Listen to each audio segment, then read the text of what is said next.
Bonjour, je m'appelle William Eldin, je suis le CEO de 22. 22, c'est une entreprise de vision par ordinateur. Donc, on est éditeur de logiciels et notre spécialité, c'est faire des algorithmes qui comprennent le monde comme un œil humain. Donc, notre objectif, c'est d'apprendre d'un maximum de nombre d'objets et de règles de vie humaine.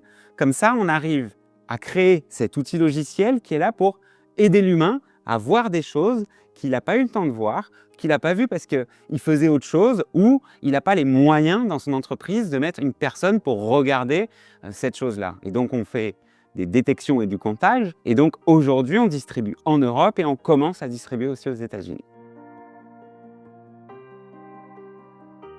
Alors, notre solution d'IA, notre logiciel, s'installe soit directement derrière les caméras existantes de nos clients, soit en cloud. Et en fait, elle récupère les flux vidéo, elle les analyse en temps réel. Vous pouvez aussi, avec notre logiciel, venir en post-traitement, aller rechercher des choses. Et en fait, typiquement, dans un magasin, vous pouvez compter le nombre d'entrées et de sorties. Vous pouvez voir qui reste combien de temps devant quelle vitrine, quel produit est le plus touché. Les gens qui font un gros panier moyen d'achat, ils sont passés par quelle vie du client. Est-ce qu'il y a un vendeur qui est venu les voir? Et en fait, tout ce qu'on ne voit pas au quotidien ou ce qu'on ne regarde pas derrière des caméras, on peut être alerté en temps réel et donc les personnes au business ou au marketing de ces enseignes-là peuvent dire « Ah, on a un magasin qui vend mieux que les autres parce qu'elle fait ça, ça, ça et ça, la responsable de boutique. » Alors que dans l'autre magasin, le responsable de boutique, lui, il fait pas ça et bizarrement, il fait 30% en dessous. Donc, alignons les process internes et travaillons justement la performance. Notre logiciel héberge beaucoup de réseaux de neurones qui font des détections diverses et variées. Ensuite, au-dessus de ces réseaux de neurones, il y a ce qu'on appelle un moteur de règles qui permet de dire si humain ici plus de 2 secondes, alors alerte temps réel sur portable. Donc tout le chaînage du transfert de l'information se fait par ce moteur de règles. Et en fait, au-dessus de ça, il y a la donnée. C'est-à-dire que la donnée, sans elle, on ne peut pas apprendre à reconnaître quelque chose. Et donc du coup, cette donnée, une fois qu'elle est massive, bien traitée, bien annotée, on la bascule en entraînement dans nos réseaux de neurones. Donc, on a des réseaux de neurones qui apprennent chaque pixel, chaque forme, chaque couleur, etc.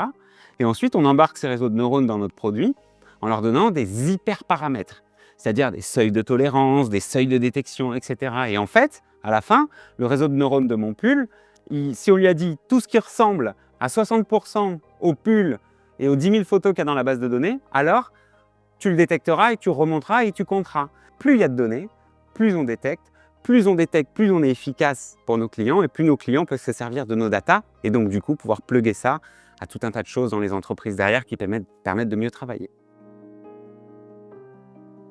Alors il y a beaucoup d'enjeux éthiques autour de l'intelligence artificielle et encore plus maintenant des enjeux juridiques. Donc forcément c'est une techno qui a des capacités hallucinantes et donc quand on a des capacités hallucinantes, on fait peur.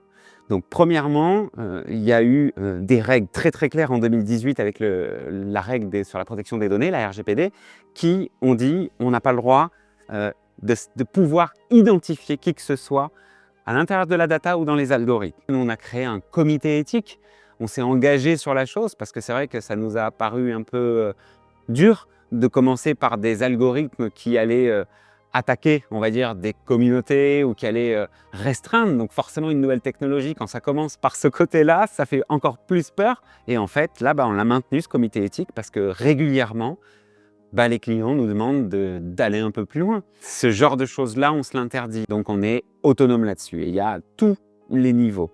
Il y a la data, comment on la collecte, comment on la garde, il faut tout anonymiser, flouter, puis tout effacer. Et on retient aucune donnée, on traite tout en moins de 100 millisecondes, donc du coup on conserve rien. Et ensuite, il y a la philosophie du produit, en fait, vers où on va. Et nos technologies, c'est ce qui fait flipper, c'est que c'est les gouvernements et les polices qui ont acheté en premier. Donc on avait tous tendance à faire de la sécurité.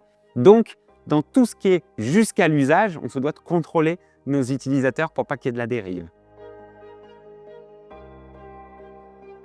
Dans le retail, oui, il y a quelques métriques qu'on commence à partager avec les métiers et à apporter. C'est déjà les métriques de fréquentation. C'est-à-dire qu'avant, il y avait un basique comptage entrée-sortie. Maintenant, avec de la facilité, on arrive à voir combien de temps la personne reste dans le magasin, dans quelle zone elle reste, combien de temps.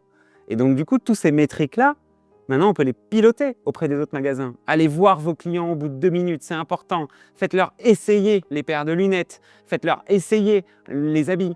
Envoyez-les là-bas, ils vont plus acheter à la fin. Et donc, du coup, ça permet sur 1500 magasins de certaines marques d'avoir des références de performance et de pouvoir les appliquer partout. Mais on parle de choses significatives, hein. On parle sur 1600 ou 1700 magasins, ça fait 1 milliard de chiffre d'affaires, une performance de 15% supplémentaire sur au moins 50% des magasins, bah, d'un coup, ça lève en dizaines de millions. Et donc, du coup, on le faisait sur le web depuis les années 2000, ça, mais on ne l'a jamais fait dans le commerce offline. Donc maintenant, c'est comme si on offrait un outil d'analyse temps réel au offline.